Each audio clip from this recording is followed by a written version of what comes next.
پاکستان، سعودی عرب اور ترکی میں دفاعی معاہدہ، کسی ایک پر حملہ تینوں پر حملہ سمجھا جائے گا۔ وزیر اعظم شہباز شریف، سعودی ولی عہد شہزادہ محمد بن سلمان اور ترکی کے صدر رجب طیب ایردوان نے مکہ مشترکہ دفاعی معاہدے پر دستخط کر دیے۔ مکہ کے قصر الصفا میں مشترکہ دفاع کے لیے تینوں ملکوں کا سربراہی اجلاس منعقد ہوا۔ وزیر اعظم شہباز شریف، سعودی ولی عہد شہزادہ محمد بن سلمان اور ترکی کے صدر رجب طیب ایردوان کے درمیان خوشگوار ماحول میں ملاقات ہوئی۔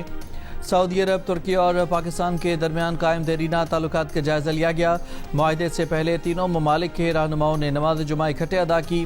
فیلڈ مارشل عاصم منیر اور نائب وزیر اعظم اسحاق ڈار نے بھی سربراہان مملکت کے ساتھ نماز جمعہ ادا کی۔ خطے کے امن اور استحکام اور خوشحالی کے لیے خصوصی دعائیں کی گئیں۔ پاکستان، سعودی عرب، ترکی مشترکہ دفاعی معاہدے پر وزیر اعظم شہباز شریف نے کہا کہ معاہدے پر دستخط کرنا اعزاز ہے۔ فیلڈ مارشل کی وجہ سے یہ مشترکہ وژن حقیقت کے روپ میں بدلا۔ معاہدہ تینوں ملکوں کے مفاد میں ہے اور خطے کی سیکیورٹی اور استحکام کو بڑھاتا ہے۔ دعا ہے کہ معاہدے سے تینوں ممالک میں خوشحالی بڑھے، تمام مسلم اقوام کے لیے خیر اور نفع ہو۔ دعا ہے کہ معاہدہ امن کا ناقابل تسخیر قلعہ، استحکام کا ستون، تعاون کی بنیاد اور آنے والی نسلوں تک تینوں برادرانہ ممالک میں ہم آہنگی کا ذریعہ بنے۔ سعودی عرب کے وزیر خارجہ فیصل بن فرحان نے کہا ہے کہ مشترکہ دفاعی معاہدہ علاقائی امن کو فروغ دینے میں مددگار ثابت ہوگا، جس کے مثبت اثرات پورے خطے پر مرتب ہوں گے۔ یہ معاہدہ سعودی عرب کے خلیجی ملکوں اور عرب ملکوں کے ساتھ تعلقات اور دیگر بین الاقوامی تعلقات کو متاثر نہیں کرے گا۔ سعودی نائب وزیر رائد کرملی نے کہا ہے کہ مشترکہ دفاعی معاہدہ کسی عسکری محور یا فرقہ وارانہ بلاک کے قیام کی کوشش نہیں، نہ ہی اس کا تعلق جوہری عزائم یا ہتھیاروں کی دوڑ سے ہے، بلکہ اس کا مقصد صلاحیتوں کو فروغ دینا ہے۔ ترکی کا کہنا ہے کہ سعودی عرب اور پاکستان کے ساتھ مشترکہ دفاعی معاہدے کا مقصد کسی خاص ملک کو ہدف بنانا نہیں۔ پاکستان دفتر خارجہ نے کہا کہ معاہدے کا مقصد کسی بھی جارحیت کے خلاف مشترکہ دفاعی صلاحیت کو مضبوط بنانا ہے۔ سعودی عرب، ترکی اور پاکستان کے درمیان دفاعی تعاون کو فروغ دیا جائے گا۔ وزیر دفاع خواجہ آصف نے کہا ہے کہ پاکستان، سعودی عرب اور پوری امت کو ایک پلیٹ فارم مہیا کر دیا گیا ہے۔ اس معاملے میں باقی ملکوں پر دروازے بند نہیں کیے جا سکتے۔ اسرائیل کے تناظر میں سارے مسلم ممالک کو اکٹھا ہونا چاہیے۔ 6 ملکی معاہدہ اسلامی دنیا کے اتحاد کی شروعات ہے۔ مسلم ملکوں کے باہمی اختلافات بھی اس پلیٹ فارم پر آنے چاہیے۔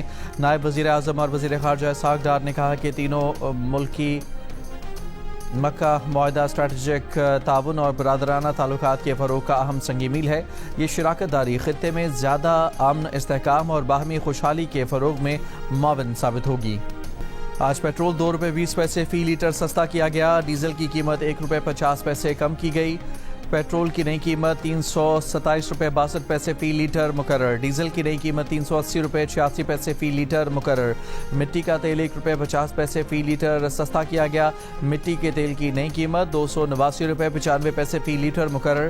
اوگرا نے 10 اگست تک پیٹرولیم مصنوعات کی نئی قیمتوں کا نوٹیفیکیشن جاری کر دیا۔ اوگرا اعداد و شمار کے مطابق ڈیزل پر لیوی 81 پیسے بڑھائی گئی ہے۔ ڈیزل پر لیوی 74 روپے 28 پیسے فی لیٹر ہو گئی۔ پیٹرول پر 80 اور مٹی کے تیل پر 20 روپے 36 پیسے فی لیٹر لیوی برقرار ہے۔ صدر آصف علی زرداری کا پاکستان، سعودی عرب اور ترکی کے درمیان مشترکہ دفاعی معاہدے کا خیر مقدم۔ کہا تاریخی معاہدہ مشترکہ دفاعی صلاحیت کو مضبوط بنائے گا۔ اہم پیش رفت ممکن بنانے میں وزیر اعظم اور فیلڈ مارشل کا کردار قابل ستائش ہے۔ معاہدہ تینوں ملکوں کے محفوظ، مستحکم اور خوشحال مستقبل کے عزم کا اعادہ ہے۔ وزیر اعلیٰ پنجاب مریم نواز نے کہا کہ مکہ مکرمہ کی مقدس سرزمین سے دنیا کو پیغام ملا کہ مسلم دنیا متحد ہے۔ مکہ دفاعی معاہدے نے اسلامی دنیا کے اتحاد پر مہر لگا دی۔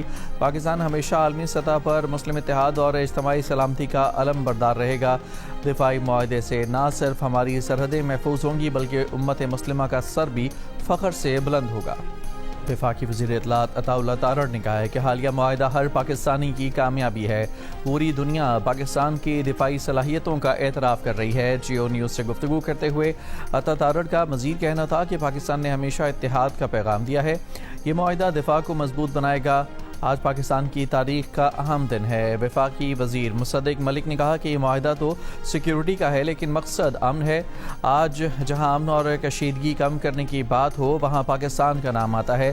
ہمسایہ ملک سے جھڑپ میں پاکستان کی برتری ثابت ہوئی۔ پاکستان نے جس قوت کا مظاہرہ کیا پوری دنیا اس کی قائل ہو چکی ہے۔ امریکی عہدیدار کا دعویٰ ہے کہ ابنائے ہرمز پر ایران اور عمان کے درمیان پیش رفت ہو رہی ہے اور جلد معاہدہ متوقع ہے۔ عہدیدار نے کہا کہ بلا رکاوٹ تجارتی جہاز رانی بحالی معاہدے کا اعلان ہوا تو امریکہ ایرانی بندرگاہوں کی ناکہ بندی ختم کر دے گا۔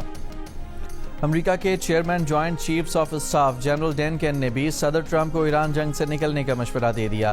امریکی ٹی وی کے مطابق جنرل کین کو ایران جنگ بڑھانے کے فوجی آپشن کا نتیجہ الٹا نکلنے کا خدشہ ہے۔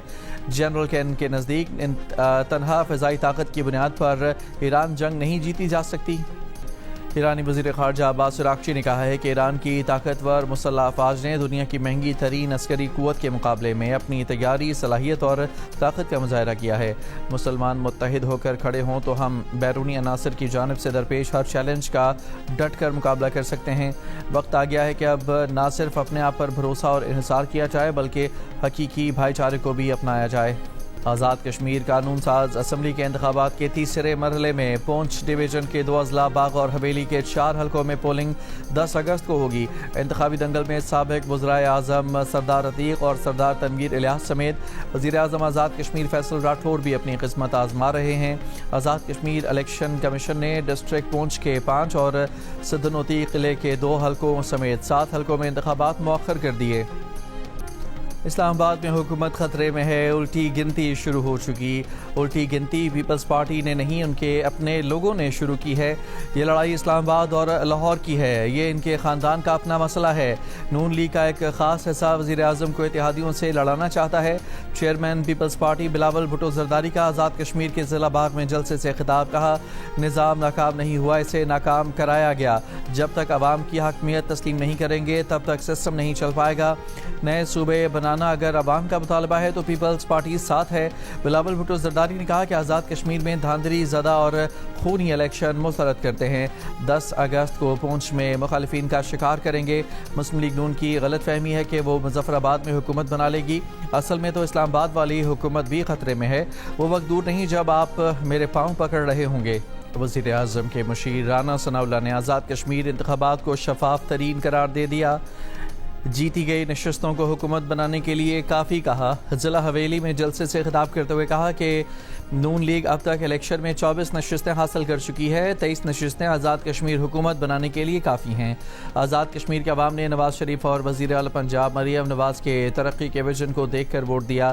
وفاقی وزیر امیر مقام نے کہا کہ مسلم لیگ نون آزاد کشمیر میں حکومت بنانے کی پوزیشن میں آ چکی ہے۔ مسلم لیگ نون کی قیادت ہمیشہ کشمیریوں کے ساتھ کھڑی رہی۔ آج پنجاب، خیبر پختونخوا، گلگت بلتستان اور کشمیر کے چند مقامات پر بارش کا امکان ہے۔ فلڈ فورکاسٹنگ ڈویژن لاہور کے مطابق دریائے سندھ میں کالا باغ، چشمہ اور تونسا بیراج پر نچلے درجے کے سیلاب برقرار ہیں۔